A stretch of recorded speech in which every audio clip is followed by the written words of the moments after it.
Symbols of SPD और S1 P1 D1 configuration. देखो SPD configurations के लिए टर्म सिंबल्स क्या क्या होंगे, इनके बारे में हमें बात करनी है। तो देखो ध्यान देना, यहाँ पर ये S ऑर्बिटल और ये हो गया P ऑर्बिटल। P में 3 ऑर्बिटल्स होते हैं और D के अंदर 5 ऑर्बिटल्स होते हैं, 1 2 3 4 5। और इनके लिए मैग्नेटिक क्वांटम नंबर लिख देता हूँ। S के लिए मैग्नेटिक क्वांटम नंबर केवल 0, P के लिए +1 0 -1 होता है। D की बात करें तो यहाँ पर +2 +1 0 -1 -2 मैग्नेटिक क्वांटम नंबर होता है। ये सभी को पता है ऑलरेडी, ठीक है ना। अब देखो ध्यान देना, 1 1 इलेक्ट्रॉन भरना है। S के अंदर भी 1 इलेक्ट्रॉन है, P के अंदर भी 1 इलेक्ट्रॉन है, D के अंदर भी 1 इलेक्ट्रॉन है। ये हमें ऑलरेडी पता है कि S का इलेक्ट्रॉन S में ही भरोगे, P का इलेक्ट्रॉन P में ही भरोगे, D का इलेक्ट्रॉन D में ही भरोगे। P का इलेक्ट्रॉन D या S में आप नहीं भर सकते, D का इलेक्ट्रॉन P या S में आप नहीं भर सकते, S का इलेक्ट्रॉन P या D में आप नहीं भर सकते। D में जो 1 इलेक्ट्रॉन है वो D में आप किसी भी ऑर्बिटल में भरो, लेकिन D का इलेक्ट्रॉन D में ही रहेगा। इसी तरह से P और S के लिए भी ये हम बात बोल सकते हैं। अब देखो सबसे पहले अपन को L मैक्स की वैल्यू कैलकुलेट करनी है। L मैक्स, ठीक है ना, ये हमको पता है ही सही, ये S और ये हो गया P और ये हो गया यहाँ पर D, ये यहाँ पर D हो गया, ठीक है ना। अब देखो L मैक्स की वैल्यू सबसे पहले हमें कैलकुलेट करनी है। L मैक्स की वैल्यू कैसे कैलकुलेट करोगे? देखो एक इलेक्ट्रॉन इसका यहाँ भर दो, क्योंकि यहाँ तो और कोई पॉसिबिलिटी है ही नहीं। और P के अंदर भी 1 इलेक्ट्रॉन है, तो 1 इलेक्ट्रॉन P के अंदर इसमें भरो आप, ताकि L की वैल्यू मैक्सिमम आ सके। D के अंदर 1 इलेक्ट्रॉन है, D का 1 इलेक्ट्रॉन यहाँ भरो ताकि L की वैल्यू मैक्सिमम आ सके। L की वैल्यू कितनी होगी यहाँ पर? देखो 0 0, यहाँ पर मैं बता देता हूँ, 0 +1 +2 कितना हो गया? =3। तो 0 +1 +2 3, टोटल यहाँ पर होगी 3। तो ml की जो वैल्यू होगी +3 से -3, तो +3 +2 +1 0 -1 -2 -3। अब बात करते हैं अपन किसकी? S मैक्स की कितनी वैल्यू होगी? देखो ध्यान दो, सेम स्पिन के साथ इलेक्ट्रॉन भरो, तो इसका भी प्लस आप कर दो, इसका भी प्लस आप कर दो, इस इलेक्ट्रॉन का भी, और इस इलेक्ट्रॉन का भी अगर प्लस आप अपन कर देते हैं तो +3/2। तो S मैक्स की मैक्सिमम वैल्यू की +3/2। सेम स्पिन के साथ इलेक्ट्रॉन्स भरो, मैक्सिमम वैल्यू आ जाएगी S मैक्स की, ठीक है। अब देखो MS की वैल्यू कितना की? +3/2 टू -3/2, तो +3/2 +1/2, 1 1 के डिफरेंस पे लिखो, +3/2 +1/2 -1/2 और -3/2, 1 1 के डिफरेंस पर यहाँ पर आप वैल्यू लिख दो। समझ में आ रहा है ना। अब देखो ध्यान देना क्या होगा, MS की वैल्यू हमारे पास आ गई, ML की वैल्यू हमारे पास आ गई। अब हमको क्या करना है भाई? टेबल बनानी है।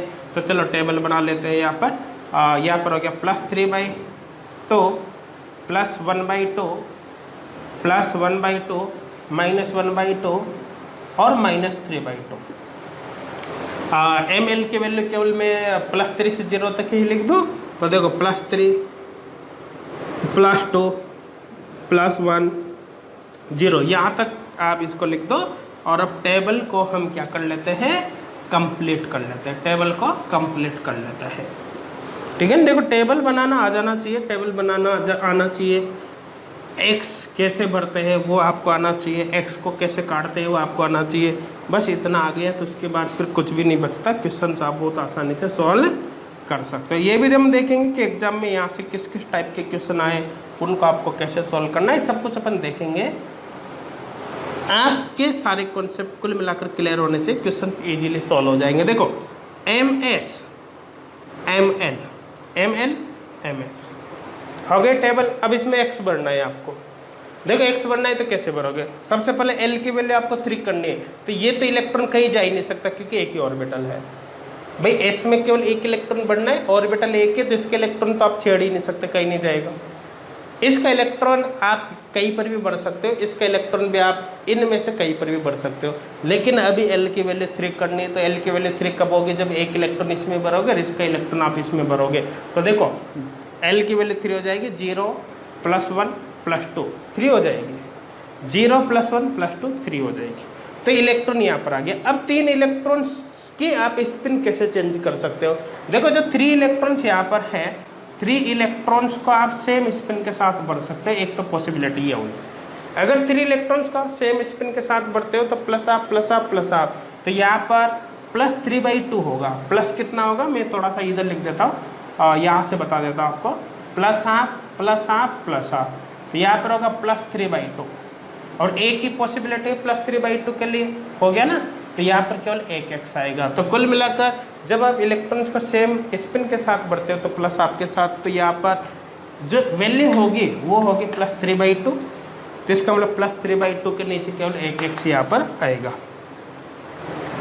अब दूसरा इलेक्ट्रॉन को बढ़ने का तरीका क्या हो सकता है?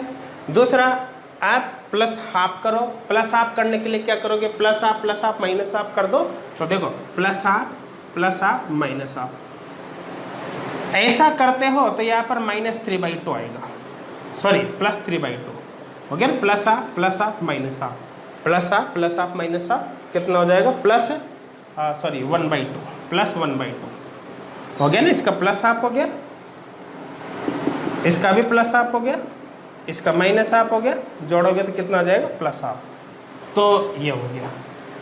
फिर जो इसका आपने माइनस हाफ किया है तो जरूरी थोड़ी माइनस हाफ बीच वाले इलेक्ट्रॉन का भी कर सकते हो। भाई अभी आपने क्या किया, इस इलेक्ट्रॉन का प्लस हाफ कर दिया, इसका प्लस हाफ कर दिया और इसका माइनस हाफ कर दिया इधर वाले का, लेकिन जरूरी थोड़ी इसका प्लस हाफ इसका माइनस हाफ इसका प्लस हाफ भी किया जा सकता है। ऐसा भी हो सकता है इसका माइनस हाफ इसका प्लस हाफ, तो पॉसिबिलिटी 3 हो गई। देखो plus half minus half, plus half minus half plus half, minus half plus half, 3 possibility यहाँ पर है।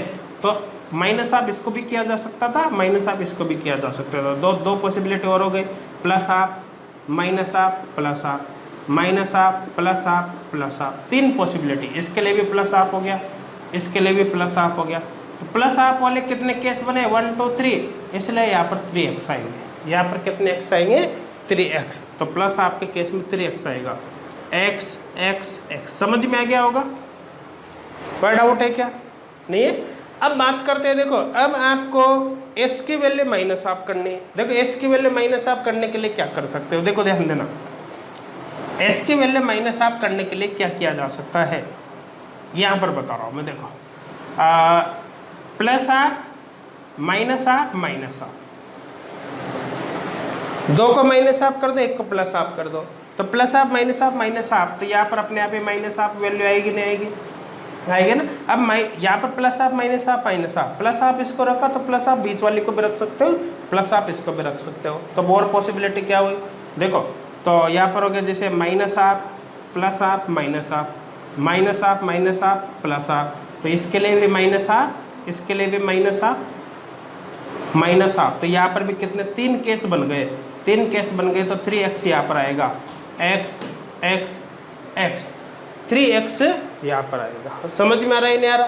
तो देखो ध्यान देना, plus half minus half minus half, minus half plus half minus half, minus half plus half, तो यहाँ पर कैसे हो गया, 2 तो माइनस हाफ 1 प्लस हाफ, तो यूँ कर दिया अपन ने, अभी प्लस हाफ इसका रख दिया, इनका माइनस हाफ, फिर प्लस हाफ वाले को बीच में कर दिया, दोनों को माइनस हाफ, फिर प्लस हाफ वाले को इधर कर दिया, फिर दोनों का माइनस हाफ, तो यहाँ पर भी 3 केस हो गया। इसका मतलब है कि माइनस हाफ के नीचे भी 3x आएगा, तो यहाँ पर भी 3x, ये समझ में आ गया होगा, ठीक है ना। फिर देखो नेक्स्ट पॉसिबिलिटी क्या है, अब आपको s की वैल्यू माइनस हाफ करके देखो, भाई l की वैल्यू तो +3 हमने कर ली, +3 के लिए इलेक्ट्रॉन्स को यहाँ पर भर दिया, लेकिन अब इनको अरेंज करके देख रहे हैं, पर इनको अरेंज करके देख रहे हैं, अरेंज करके देखेंगे तो हमने देखा +3/2 के लिए केवल 1 केस बना, +1/2 के लिए 3 केस बना इसलिए 3x, और -1/2 के लिए भी 3 केस बना इसलिए 3x यहाँ पर आया। अब -3/2 के लिए कितने केस बनेंगे, -3/2 के लिए अपन तीनों ही इलेक्ट्रॉन की स्पिन को अपोजिट कर देते हैं, तो यहाँ पर इस तरह से कर देते हैं अपोजिट, तीनों इलेक्ट्रॉन की स्पिन को अपोजिट करोगे तो -3/2 होगा, इसे माइनस हाफ, तो यहाँ पर केवल एक ही x आएगा, क्योंकि एक ही पॉसिबिलिटी, इसलिए यहाँ पर केवल एक x आएगा। मेरे हिसाब से समझ में आ गया होगा क्या करना है। सबसे पहले l की वैल्यू 3 करी, l की वैल्यू 3 करने के लिए एक इलेक्ट्रॉन या एक यहाँ पर भरा। अब l की वैल्यू 3 करते हुए s की वैल्यू 3/2 करी, तो तीनों को प्लस हाफ कर दिया। फिर l की वैल्यू 3 करते हुए s की वैल्यू मैं प्लस हाफ करी, तो इसके लिए एक को तो माइनस आप करते, दो को प्लस आप कर दे, इसके 3 केस बने। फिर एल की वैल्यू 3 करते हुए, है ना, एम एस की वैल्यू माइनस आप करी, तो इसके लिए 2 को माइनस आप, 1 को प्लस आप किया, और इसके भी 3 केस बने, इसलिए यहाँ पर भी 3x। फिर एल की वैल्यू 3 करते हुए एम एस की वैल्यू -3/2 करी, इसके लिए तीनों को ही माइनस आप करते हैं, एक ही पॉसिबिलिटी हुई, इसलिए एक x यहाँ पर आया। मेरे हिसाब से क्लियर हो गया होगा, समझ में आया सभी को। ये तो हो गया l की वैल्यू 3 वाला केस, समझ में आ रहा है नहीं आ रहा। अब l की वैल्यू 2 वाला केस देखते हैं। देखो अगर l की वैल्यू आपको 2 करने तो इलेक्ट्रॉन कहाँ पर भरोगे, यहाँ के इलेक्ट्रॉन तो आप छेड़ ही नहीं सकते, यहाँ का इलेक्ट्रॉन आप इसी में रहने दो, और यहाँ का इलेक्ट्रॉन 2 के स्थान पर 1 में भर दो। तो देखो ये 0 हो गया, ये 1 हो गया, ये भी 1 हो गया, तो 0 + 1 + 1, तो 0 + 1 + 1 2 हो जाएगा, तो l की वैल्यू होगी 2। तो देखो ध्यान देना, इलेक्ट्रॉन तो वही एक ही तो है, तो पॉसिबिलिटीज तो बिल्कुल सेम ही होगा कि तीनों का प्लस आपके साथ भर सकते हो। 2 को प्लस आप, 1 को माइनस आपके साथ भर सकते हो, 2 को माइनस आप, 1 को प्लस आपके साथ भर सकते हो, तीनों को माइनस आपके साथ भर सकते हो, तो पॉसिबिलिटी तो सेम ही होगी। फिर भी इसका मतलब ये तो यहाँ पर आना ही है। तो देखो x x x x x x x और x। लेकिन अब देखो l की वैल्यू 2 करने के लिए और कोई पॉसिबिलिटी है क्या, और कुछ किया जा सकता है जिससे l की वैल्यू 2 हो जाए। देखो ध्यान देना, अगर मैं इस इलेक्ट्रॉन को तो आप चेंज कर ही नहीं सकते, इस इलेक्ट्रॉन को यहाँ 0 में भर दूँ मैं यहाँ, और इस इलेक्ट्रॉन को यहाँ पर 2 में भर दूँ, तब भी तो l की वैल्यू 3 होगी। 0 + 0 + 2, सॉरी, जब भी l की वैल्यू 2 होगी 0 + 0 + 2, तो 0 + 0 + 2 l की वैल्यू 2 होगी ना। अब l की वैल्यू 2 होती फिर भी इलेक्ट्रॉन तो बिल्कुल इसी तरह से 3 इलेक्ट्रॉन है, तो पॉसिबिलिटी जो वापस रिपीट होगी, तो बिल्कुल सेम वापस रिपीट कर देता हूँ मैं l = 2 पर। तो यहाँ पर देखो x, यहाँ पर 3x x x x, यहाँ पर x x x, यहाँ पर x। मेरे हिसाब से समझ में आ गया होगा कैसे किया। अब l की वैल्यू 2 करने का और कोई तरीका है क्या, जैसे इसको मैं अगर यहाँ पर भर देता हूँ गलती से, तो फिर -1 करने के बाद इसको आप कहीं पर भी भरो, यहाँ पर 2 नहीं आ सकता। इसका मतलब और कोई पॉसिबिलिटी नहीं है, आप इलेक्ट्रॉन भर के देख लो, कैसे भी भर लो इलेक्ट्रॉन, l की वैल्यू 2 करने का और कोई तरीका अब नहीं है।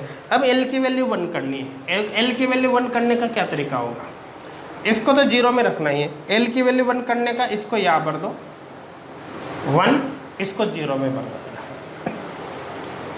हो गया। तो 0 + 1 + 0, तो 1 ही होगा। 3 अलग अलग इलेक्ट्रॉन है, पॉसिबिलिटीज बिल्कुल सेम होगी, तो यहाँ पर होगा x x x x x x x x। और कोई तरीका l की वैल्यू 1 करने का, इसको 0 में भरो, तो इसको 1 में भर दो, 0 + 0 + 1 हो गया 1, तो वापस सेम पॉसिबिलिटीज रिपीट होगी ये वाले। तो कुल मिलाकर यहाँ पर x x x x x x x और x।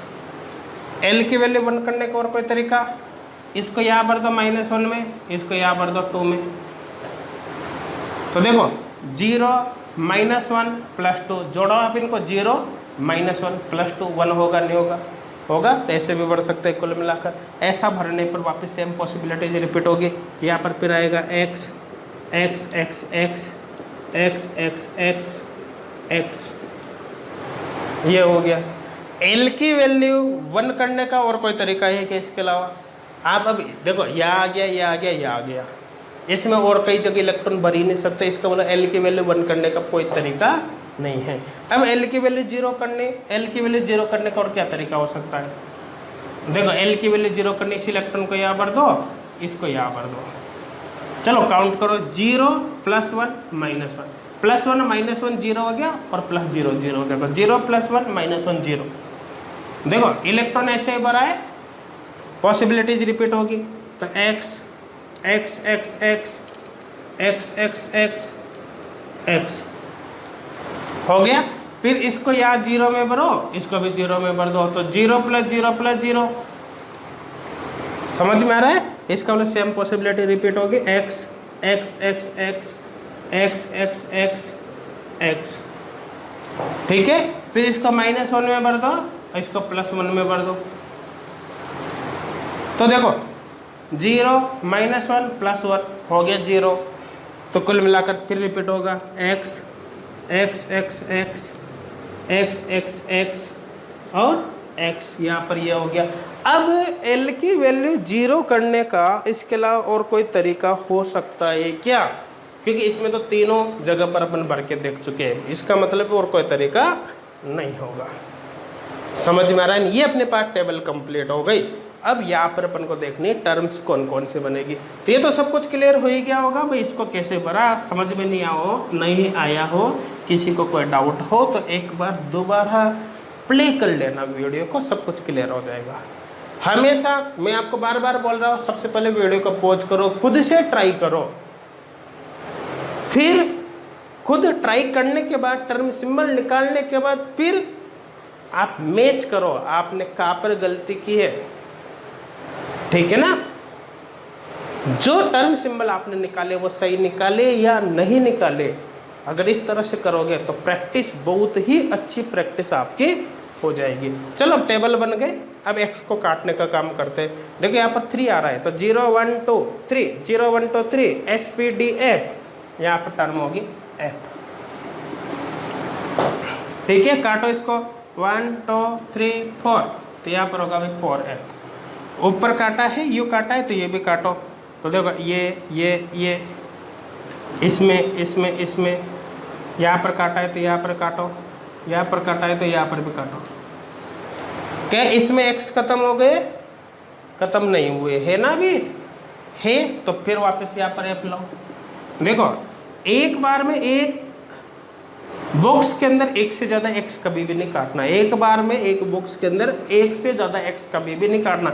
ऐसा नहीं कि दोनों x को साथ में उड़ा दो यहाँ से, ऐसा नहीं करना। देखो 1 2 2x कटे, यहाँ पर 2 तो आएगा। यहाँ का x काटा है तो नीचे भी काटो, यहाँ का x काटा है तो नीचे भी काटो। क्या इसके x खत्म हो गए? नहीं हुए, अभी भी बचे हुए हैं। बचे हुए तो फिर लो, इसमें बच रहे तो वापस फिर f आएगा, ठीक है ना? देखो फिर काटो 1 2, इसका मतलब यहाँ पर 2 आएगा। यहाँ काटा है x तो नीचे भी काटो, यहाँ काटा है x इसमें तो नीचे भी काटो। हो गया। अब इसमें और कोई x बचा है क्या? नहीं बचा, इसमें x नहीं बचा तो अब इसका काम हो गया खत्म। अब इस पर चलो, देखो 2 आ रहा है तो 0 1 2 SPD, 2 पर क्या आएगा? D आएगा। समझ में आ रहा है? इसमें x काटो, इसमें x काटेंगे 1 2 3 4, यहाँ पर आएगा 4। देखो यहाँ x काटा था, काटा है ना, तो नीचे भी काटो x, यहाँ पर कटेगा, यहाँ पर कटेगा।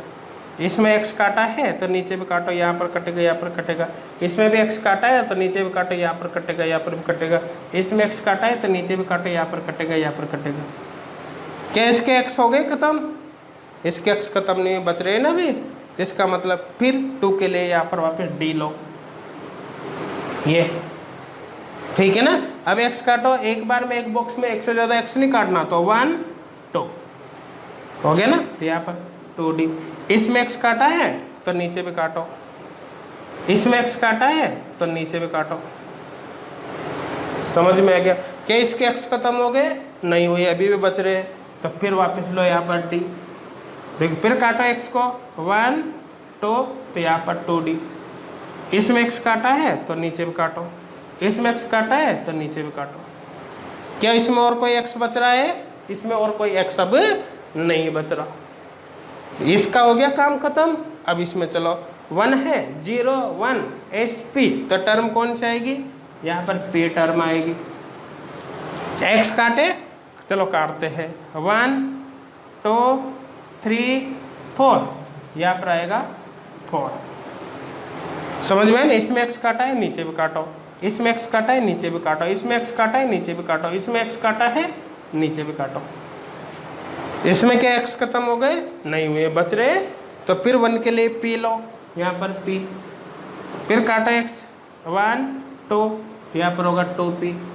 इसमें x काटा है नीचे भी काटो, इसमें x काटा है नीचे भी काटो। क्या इसमें x खत्म हो गए?